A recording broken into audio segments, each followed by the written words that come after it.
ইসলামের 5টি স্তম্ভের মধ্যে একটি হলো হজ, একটি পবিত্র যাত্রা যা শুধু শারীরিক নয়, আত্মিকভাবে একজন মুসলমানকে পরিপূর্ণ করে তোলে। প্রতি বছর লক্ষ লক্ষ মুসলমান এই সফরে অংশ নেন, কিন্তু এবারের হজের পথে ঘটে গেছে এক বিস্ময়কর ঘটনা, যা কেবল প্রযুক্তি বা নিয়মকানুন দিয়ে ব্যাখ্যা করা যায় না। এই গল্পের কেন্দ্রে রয়েছেন লিবিয়ার আমির আল মাহদি মনসুর গাদ্দাফি, একজন ধর্মপ্রাণ মুসলমান যার একমাত্র লক্ষ্য ছিল হজ পালন করা।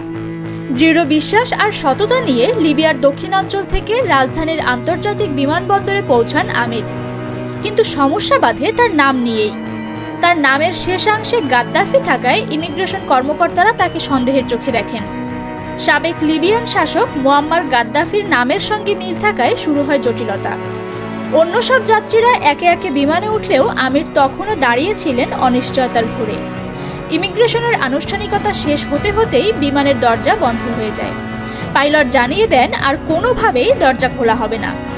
বিমানে ওঠার আশা শেষ হয়ে যায় আমিরের, কিন্তু ঘটনাটির মোড় ঘুরে যায় এখান থেকেই।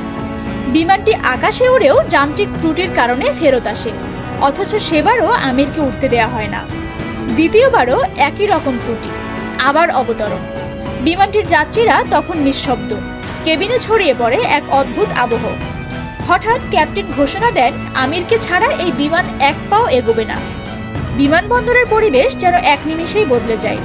গাদ্দাফি নামটি আর বিভ্রান্তির কারণ নয়, হয়ে ওঠে দৃঢ় নিয়তের প্রতীক। অবশেষে তৃতীয়বারের মতো আমির বিমানে ওঠেন। এবারে আর কোনো সমস্যা হয় না, নির্বিঘ্নে রওনা দেয় বিমানের হজ যাত্রা। পরে এক সাক্ষাৎকারে আমির বলেন, যদি আপনার নিয়ত সঠিক হয়, আল্লাহর ইচ্ছা ছাড়া কিছুই আপনাকে থামাতে পারে না। এই ঘটনাটি এখন শুধু একটি গল্প নয়, এটি অনেকের কাছে হয়ে উঠেছে ঈমান, ভাগ্য ও অলৌকিকতার মিলিত প্রতিচ্ছবি। ইসলামের সকল জানা অজানা তথ্য পেতে এখনই সাবস্ক্রাইব করুন নবযুগ টিভি।